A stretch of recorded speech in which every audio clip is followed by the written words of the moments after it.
Now let's everybody thank Daniel and Pavel for sponsoring emBO, not for the first time, not for the second, I guess for the third time already. So they're basically regular sponsors, and we can all be happy that they are here. Daniel, now it's your turn. Yeah, thanks. Hi, great to be here. So I'm Daniel.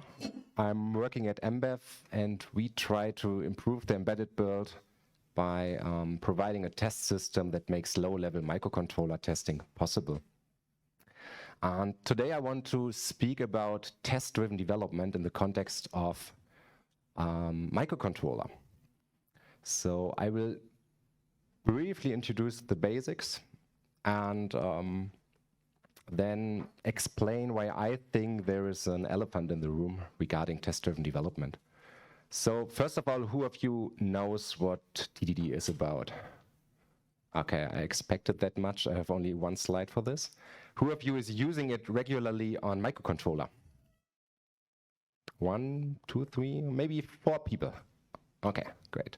So this is the audience the talk is made for. And as I said, I will start by briefly explain what TDD is. TDD is all about fast feedback. In test-driven development, before you start writing code, you write a test for it. And naturally, it will fail, the test will fail. This is a green cycle. Then you make the test pass, implement only as much functionality as needed to make the test pass, and then magic kicks in because you are safe to refactor. You have a safety net.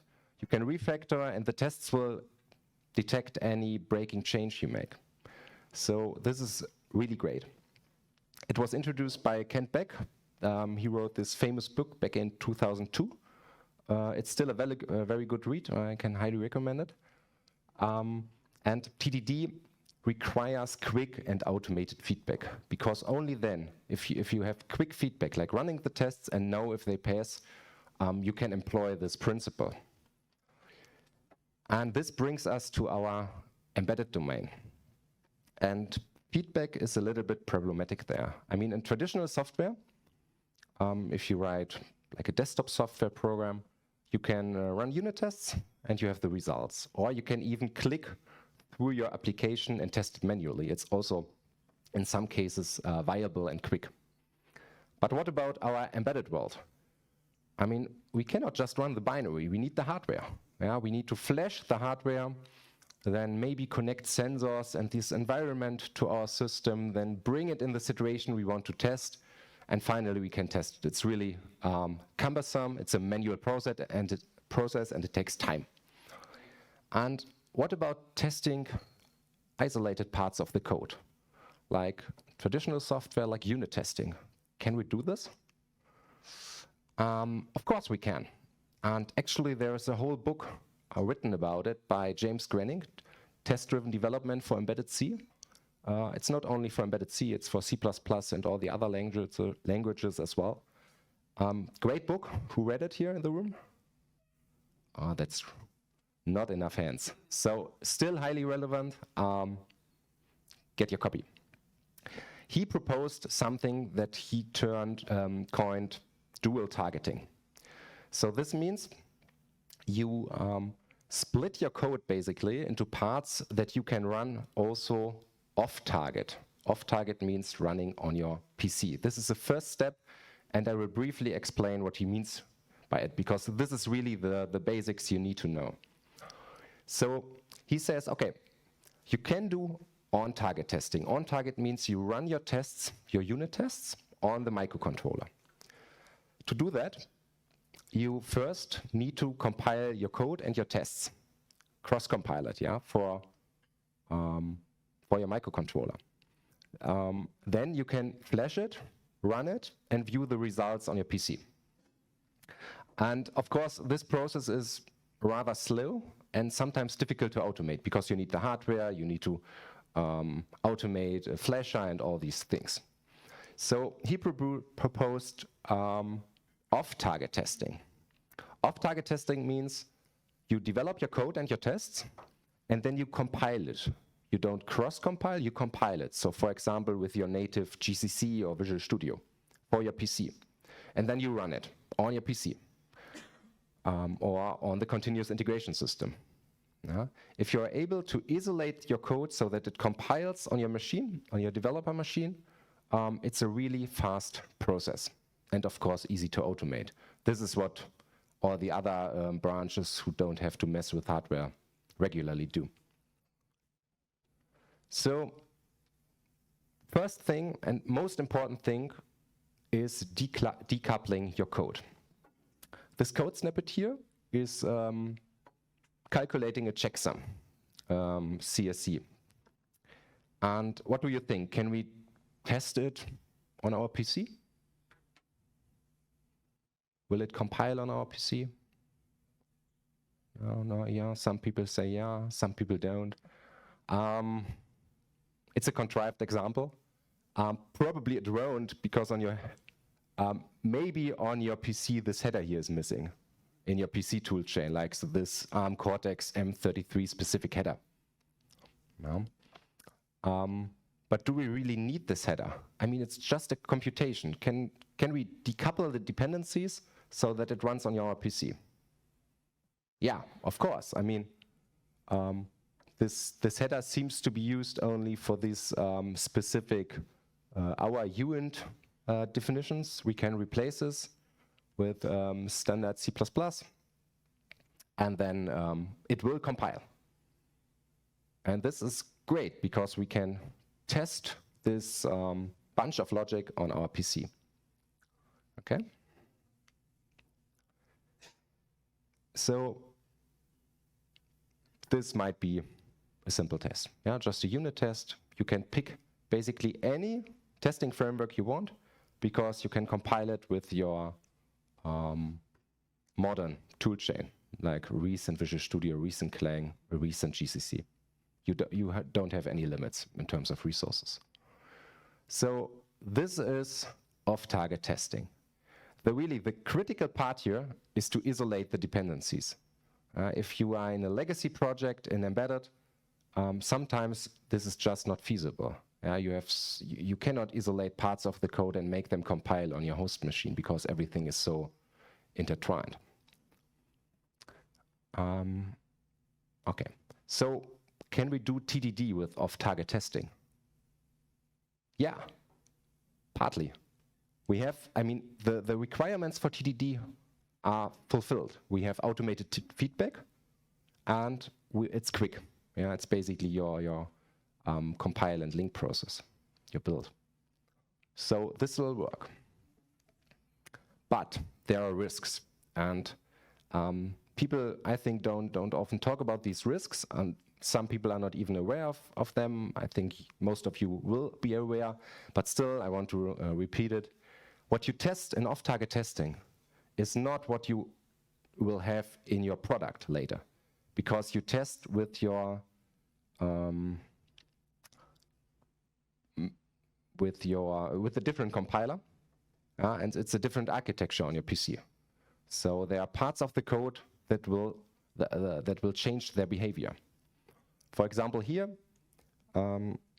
you see two functions, function 1, function 2, and these functions, and then there's a third function foo, taking 2 parameters, and the main function does only call foo and uses the return values of these functions to set the parameters x and y. And this little program will have different behavior running on your machine than running on the target hardware. Yeah? If you see it here, the order of evaluation is different. And this is not a bug. It could be a bug, but in this case it's not a bug. It's in the standard. In this case, the C++ standard, it says the order of evaluation of arguments is unspecified. And unspecified basically means the person who writes the compiler can decide on the implementation. Yeah? So he can decide, he or she can decide, evaluate it from the left to right or right to left or do something else. Okay, and this is a problem. This means your unit test could say, hey, this passes, and in your final product, where it really counts, it fails. And there are a ton of other sources for introducing risks. You have the language. I just showed one single example. Of course, you know of many more examples.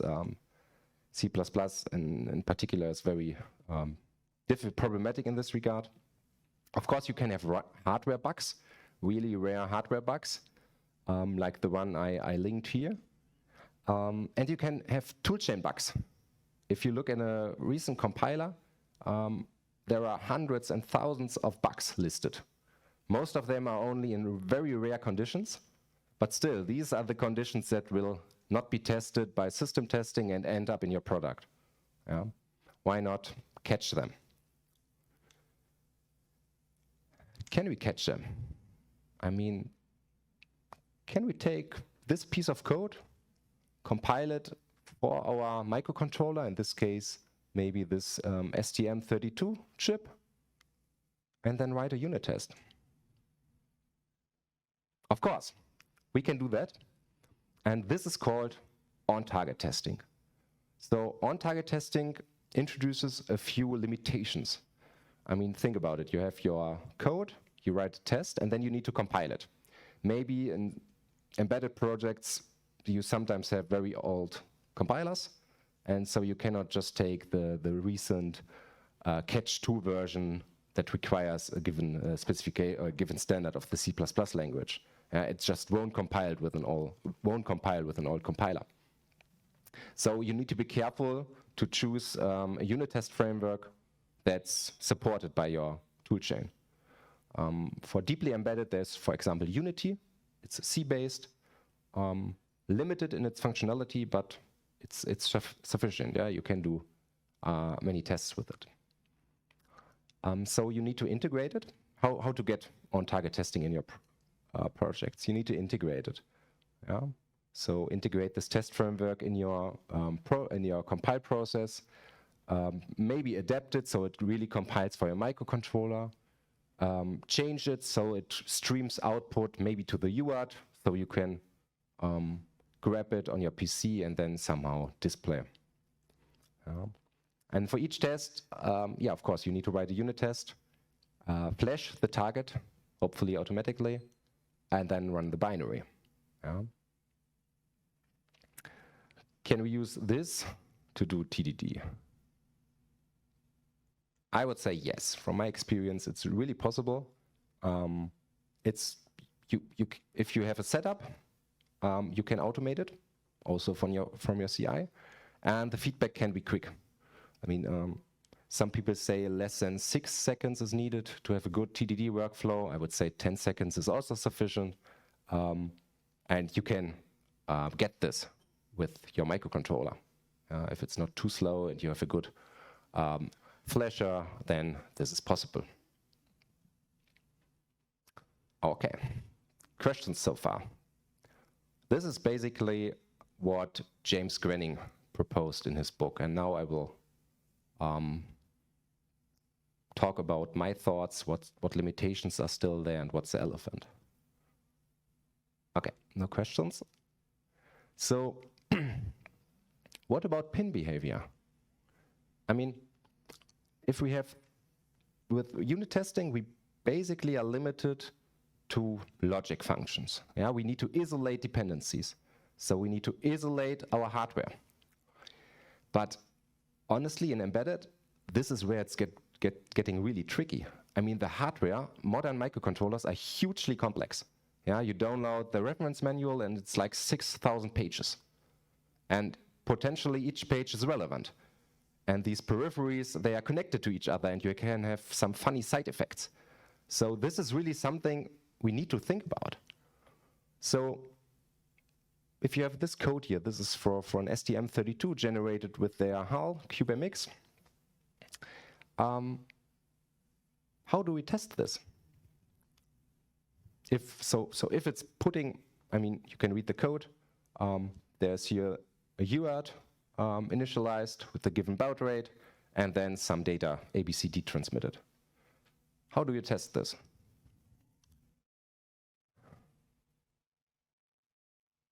I mean, I showed the logic analyzer here, and this is honestly what most people do. I mean, manual testing.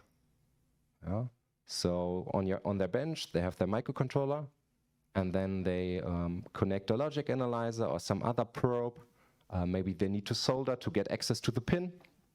And then they make a special build, run this code, and see if this appears on the logic analyzer. I mean, it works, but it's like a manual process, right? So 2 days later, some colleague commits somewhere else in the project and it breaks for whatever reason. And there are a ton of reasons. So is this really state of the art? From my experience, most projects have a workflow like this, the manual testing. And they say, yeah, it will later get tested in system testing. But this might be like a month away. And then you get a passing system test and nobody knows what went wrong, right? So the idea of unit testing is to have quick feedback for a single piece of code. This is a great thing about it. If a unit test fails, you typically know exactly where you need to look at and how to fix it.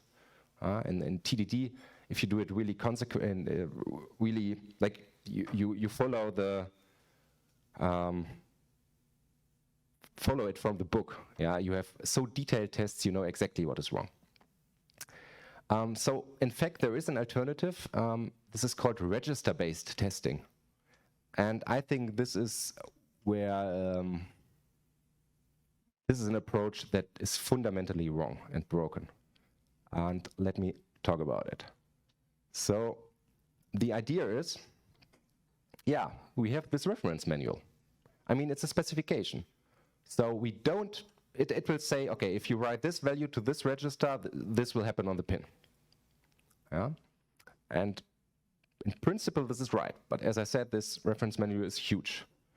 So in principle, we have a specification. So let's not look at the pins at all, but just see if our driver, for example, writes the correct value in a special function register. Yeah, so for example here, this UART-init function, it will internally write a lot of values in a lot of different registers on the chip, and then the effect happens. So the idea is, okay, let's write a unit test here.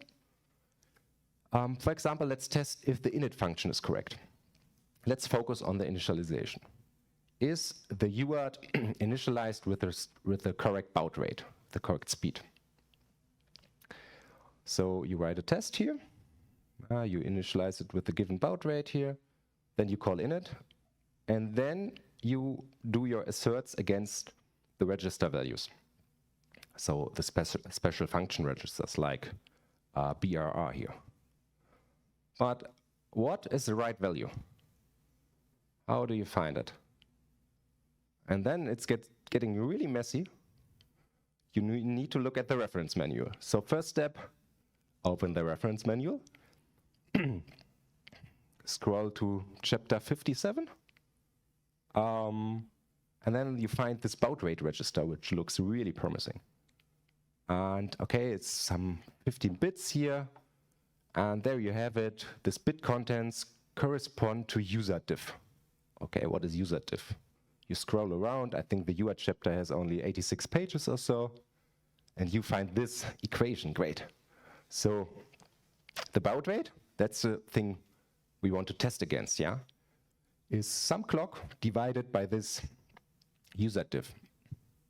Great, but what's this clock? There's another little diagram. And you see that this clock is derived from another clock at yet another prescaler. And then you look at this clock here, and you find it in the global clock tree. And this thing is like overly complex for modern controllers. And yeah, you can try to find the value, but it's really messy. And then you get a little bit angry.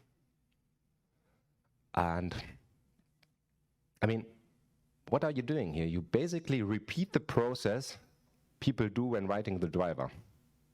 So it's a white box test.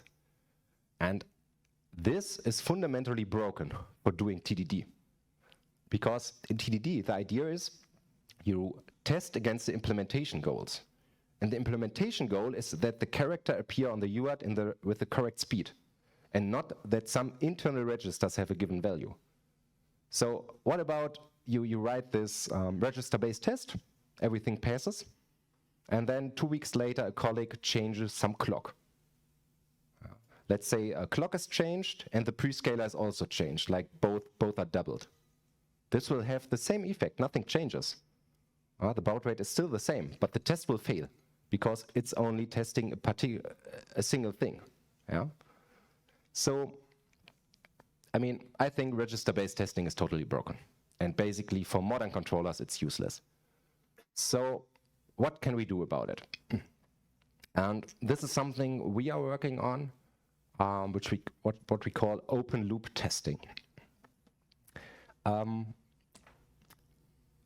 Open loop testing has a few core ideas, and I will present the ideas. I will show a little demo later, but the important thing are the principles, yeah? So you can decide if this is solid, or if you want to build it for your hobby projects or something, you can repeat it. So there are three main requirements for open loop testing. First is we use the exact microcontroller that's given in a project. Yeah, for example, for our product, it's called execution platform. We integrate the customer chip here, and this one is a microcontroller, exact same as in a final project. Then you have some basic wiring, like for example getting the clock, but nothing else. All the pins are connected to some interface here, and they are accessible by the open loop test system. And the idea is now to make both code and the periphery accessible. So code means you are able at runtime to call single functions that are then executed on the microcontroller. Not the whole project, but single functions. And the second principle is making the periphery accessible. So you observe a peripheral, for example, a CAN bus, or a simple GPIO. So basically you configure for some pins, you configure something we call endpoints. These are basically the interfaces for some hardware periphery. They are different for each periphery type. For SPI it looks different than for GPIO. And they expose functionality to interact and observe the periphery. And the idea is now to use a connection between both, between code interface and periphery, to test code isolated. So for example, a single driver function on the chip, without the whole application around. So it's basically a unit test extended to hardware functionality, to hardware dependencies. So this one is something I will repeat in the demo, just that you get a feel for it, how it looks. These tests are written in Robot Framework. Who of you knows Robot Framework? Okay, like 10 people. It's a great tool to automate tests or even workflows. So it's open source, was invented at Nokia. Take a look at it, Robot Framework. And you have these very readable tests there. So this first test here checks if an I2C driver outputs data on the I2C bus. So the first thing is DUT invoke. DUT is device under test, so the microcontroller. This is a function name, so the driver function, and this is payload, which is given to this function. So you call the function, and then you talk to an endpoint. In this case, I2C. This is these endpoints here physically are connected to the pins. So in this case, the endpoint will register all write transfers, give it back to your test, and then you can make an assert against the data. And this test runs on your PC, and the function here runs on the microcontroller, so no simulation. And this endpoint here is, in this case, implemented in our generic test device. Okay, that's the idea, open loop testing. And now I will make a short demo so that you can have an impression how it's looking in practice. and decide if this is suitable to implement TDD. So, let me duplicate here.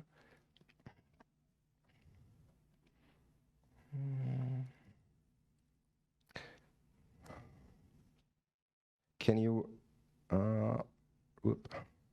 see? Can you read the code here? Should I increase it? Increase? Okay. Okay.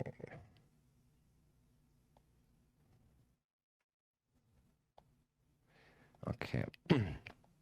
First thing is, what do you see here? This is Visual Studio Code.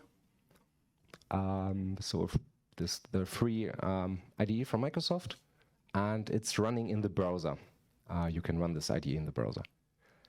And it's hosted at our office in Lübeck, and it is connected to our test device, to our execution platform.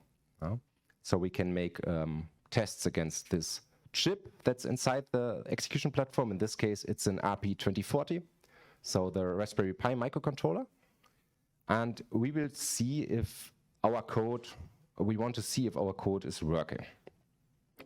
So the thing is, on the right side, you see the C++ code.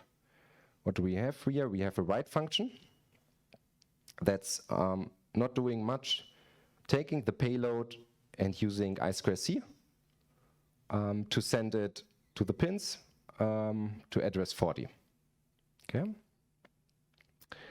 And then in our main function, we set 2 GPIO pins to have this I2C functionality.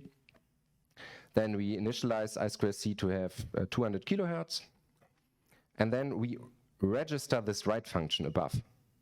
And this registration, that's a little piece of our code, a little runtime. This registration makes it possible that we call the function from our test. Okay? And that's the binary, so pretty simple. And in our test case on the left side, as I mentioned, robot framework. Robot framework is easily extendable, and we connect to it with our own custom library. And this library here makes this remote device that's hosted in our office accessible from the test. In the suite setup, we flash the firmware. So basically, we take the CPP here and flash a binary, the compiled binary, to our microcontroller. And then we start the I2C endpoint. From this point onwards, the test device, execution platform, will listen to these physical pins and wait if there are write transfers or read transfers or basically anything else. So observe the I2C bus. Okay. And this test function here, write transfer contains correct data. This test calls our write function, then uses the endpoint to see if there was anything written by the microcontroller, and then does the assert. And we introduced debugging recently. Let's see if this is working. This is not really released yet. So let me start debugging. We have a cooperation with Sega. So inside our execution platform, there's a JLink. And we use this JLink to make debugging accessible in VS Code. There are plugins for that. And now the test is running. You see this in the orange symbol here. .invoke is running. And the endpoint, the CPP is triggered here. I can continue. And then you see we are in the write function. So this is a call from .invoke, triggering the write function. Okay? And then you see, for example, that 3 bytes were written. Okay, let me finish this. And then the assert seems to be passing. Whoop. So the tests are green. Yeah. And this really, the test system, it looked at the pins. This is important, not some registers, really the pins. So the device has a logic analyzer interface. We can start tracing the pins here, and then run the test again. You configure at runtime what pins you want to see. And in this case, I configured it so that SDA and SCL from I2C are monitored, and there you have it. It was really observed on the bus. So if you want to debug tests and really see what's happening on the pins, you can use that, yeah?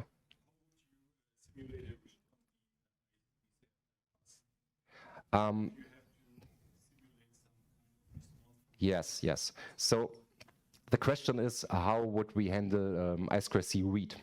Because the microcontroller will issue this read on the bus, and our system needs to somehow address this and make a response. And basically the same as you would do in unit testing. You would use a mock for this. And you can think of our endpoints as mocks. So there is a function. Let's see. This is an endpoint. And then there is a keyword respond to read. And you can use it to define the address and the response data. And you, as in a mock and unit testing, you need to do this prior to the DUT invoke. So then basically it's a kind of configuration. And what is physically responding on the other side of the wire of the bus? An FPGA. So inside our test device, there's an FPGA. And depending on the configuration, you basically, that's this thing I skipped here, if you make the connection, you specify a configuration. And this configuration, I can open it here. I think so. Open it. It basically defines what kind of pins, how the pins are used. So this is a configuration that I'm using right now. You see here, no, it's not the one. This one is the configuration. You see here's the endpoint defined. It should SDA on pin 2 of the microcontroller, SCL on pin 3. You can define GPIOs and everything else. And then you can also define the analyzer. So what you see below here in the SAL AI and the logic 2, it's basically pins 1 and 2, and this is SDA and SCL. And depending on this configuration, a bit stream is generated. And so you can change basically the behavior of the pins at runtime. That's the idea. Okay.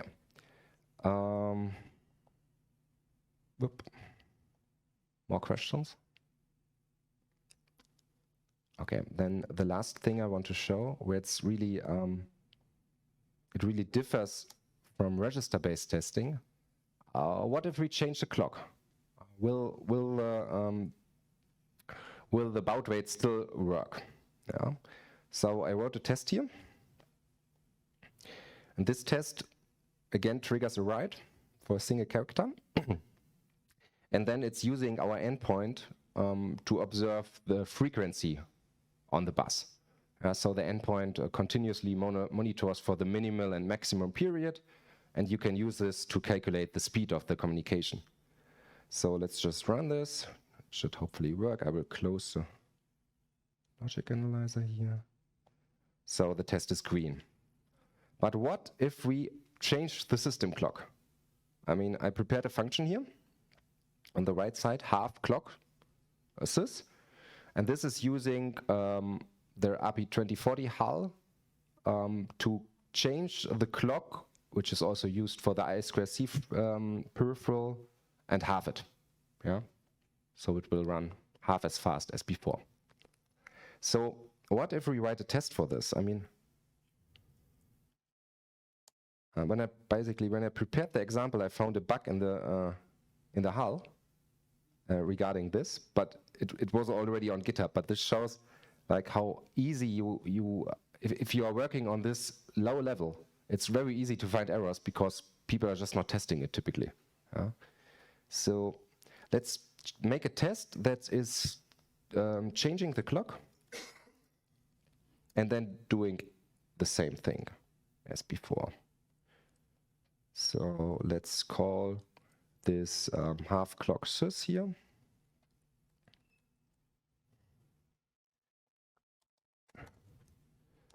And what the test is doing, it's checking that the observed frequency is between 180 and 220 kilohertz. Yeah? As I said here, we are using 200 kilohertz right now. So this first test was passing. Let's run the second test. And the test fails. And it says, you won't be able to read it, but it says the frequency was something like 95 kilohertz observed. So we introduced a problem here. The I2C frequency is only half of our desired frequency. Anybody making a guess what's the problem here, what I missed? So I'm basically initializing I2C in the test, then clocking halving the system clock, and then running the right function. Sorry? That's the wrong order, yeah. So either I initialize the I2C after I change the clock, or I just repeat it. Yeah? So internally, this I2C function will take a look at the current system clock and then calculate a divider or something. And this I2C module does not notice when the system clock is changing. So let's just repeat it here. To reinitialize it, maybe we should call dinit just to be sure.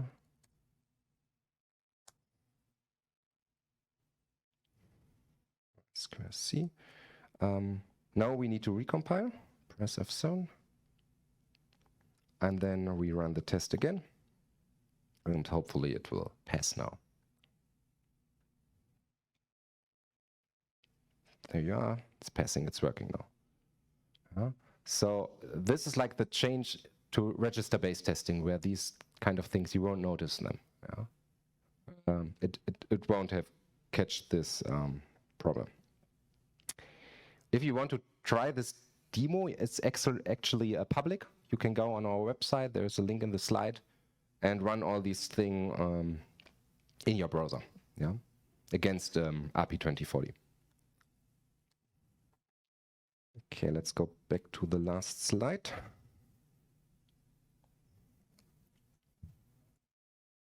Sorry.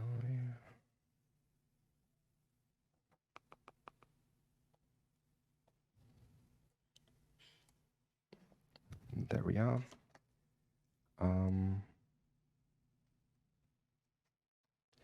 So this is just the example repeated, and what you should take away from this is the idea, the open loop idea. So the core idea behind it is you use a test system to give a stimulus into the microcontroller. So for example, you call a function or you do something on the pin. And then you assert that something is happening in the code or on the pin. And that's it. No complicated system test with a simulation around it where you introduce new errors. Just basically a plain unit test, but involving the hardware. Okay. So this is actually more or less the same than on-target testing regarding the TDD requirements. Yeah, you need to flash. Yeah, you need special hardware. Either you build your own or you rely on a commercial system. You have some special hardware, but once you have it, you can run tests in, like you saw it, less than 5 seconds or so to execute. And the test limitation is typically the flashing. Yeah? So if you have one flash and then 100 tests, it will be pretty fast. Okay, that's it. I basically put everything again here on the slide. As I said, you can start a demo on your own in the browser. We have a booth outside, so please give feedback to this. And what's really important for us is this little lighthouse here. So that's something I want to mention for emBO. There are a lot of interesting open source embedded projects, yeah? But typically it's pretty difficult to try them because either they run only on a specific chip or you need to, for example, install a tool chain or something, and it just takes time. It's difficult to explore an embedded library. It's much more difficult than explore a typical desktop library or web library. So, for example, like 2 weeks ago, I tried to use Quasir, this metaprogramming library. This is a really fascinating technology. So I downloaded the recent master, hit CMake configure, and it failed. And before I had to install the toolchain, and then I looked at the CMake, and there was just no some internal dependency changed. I think someone in some Git repo changed master to main, and then the process broke. And so I spent like half an hour, and I was not able to get it running. And then, honestly, I just skipped it. And I think a lot of interesting stuff is happening, and we just need to make it more accessible. So we want to support these projects. As you saw, we have this browser-based interface where you basically can just prepare the toolchain, a project, click into it, and then run the code, debug the code, and even see the pin effects on the logic analyzer. So if you know of any interesting projects that could benefit from this, or you want to introduce a continuous integration for these projects, come to our booth, talk to us. We want to support that. Okay, that's it. Thanks for listening. And if there are any questions.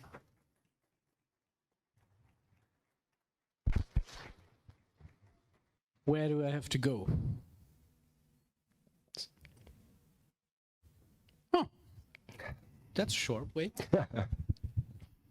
So I have two questions. The first one is, I noticed that the syntax for the test cases is very similar to Gherkin, like behavior-driven development. Did you consider using the standard kind of syntax to do that? I think my colleague Pavel will be able to answer this more thoroughly. I think Robot Framework is based initially on something like Gherkin. You would have given one then. But you can use this. I think a lot of tests are follow this mechanism, but we need to take a look at it. Yeah, maybe it's okay. So the goal is really to make the tests readable, and we spend quite a lot of time to get the interfaces right. And maybe this is an idea to make them even better. The goal for BDD is to be able to read it like in plain English so that you can give it to your product owners. No worries about it.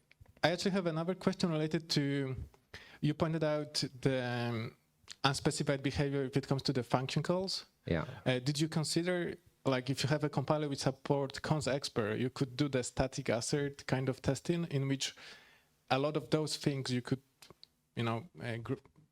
you could check at compile time, right? So you would have, if you have the isolation and you have compiler which supports that, like the leaks and the unspecified behavior and defined behavior can be easily caught at compile time. So. So I originally prepared this talk for another audience, an audience where like things like static assert and const.expr are not that, like they are not familiar with that, and it's really like an illustration. I try to find an example that's easily followed and is a little bit more advanced than like different sizes for data types or something. So, and this is also why there's a quote from C++ 98, because in 98 it's really like you find it in the standard. The behavior, I think, is still there in 20, but it's just so obscured that you don't find I was able to find the quote. Okay, thank you. Next question. Yes, I'm going to run to you, Odin.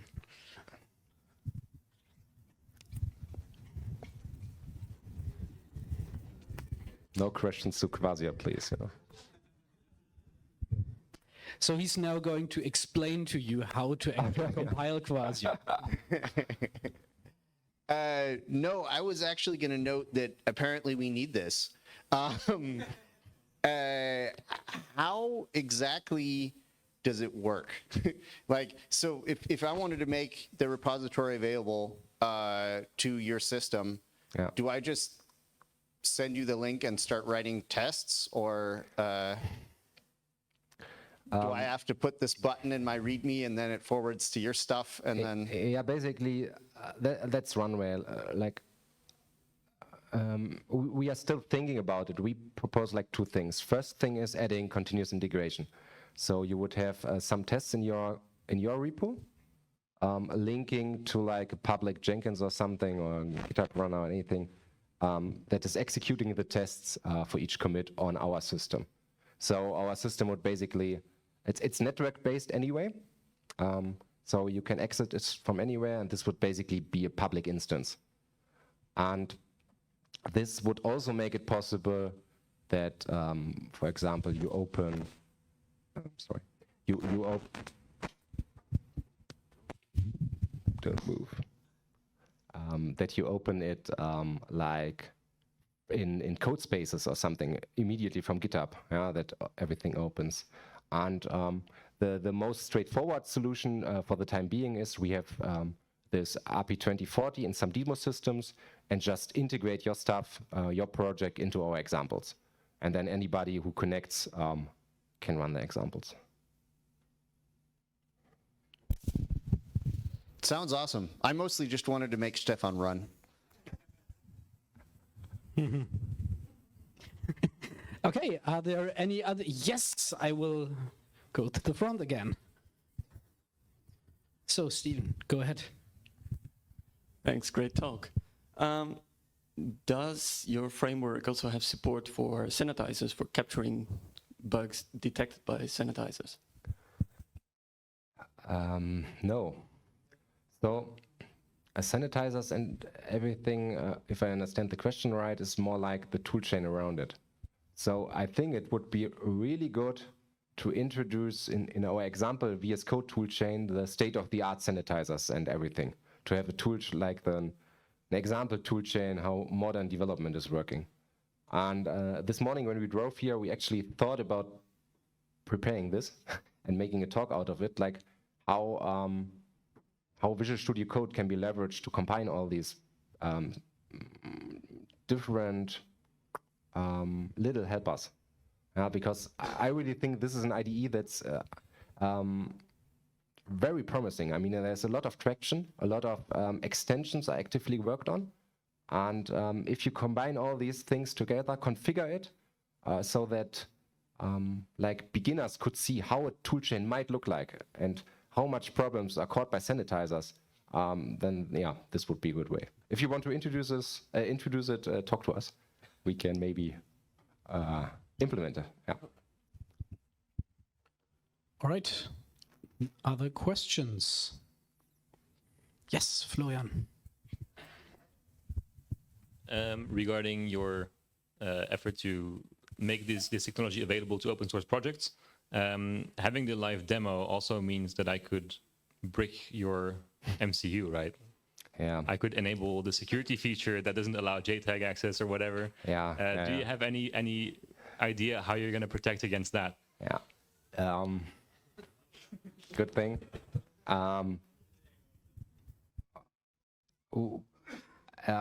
We introduced RP2040 only recently. I don't know if you can brick it by software. I don't know about the RP40 or 24 specifically, but like an STM, for example, you could enable secure boot. Yeah. And just have my own public key, for example, and now your execution platform doesn't work. So I think if this happens, you need to make sure that you need to introduce some kind of registration process. So I think this is the only way. I don't see any way to prevent it like from software. But I would handle this, take care of this problem if it arises. And I mean, this is like really modern stuff, so to say. And I hope that people just use it like for their own interest. But if it happens once, I mean, we just take the hardware, change the hardware. So, yeah. Don't.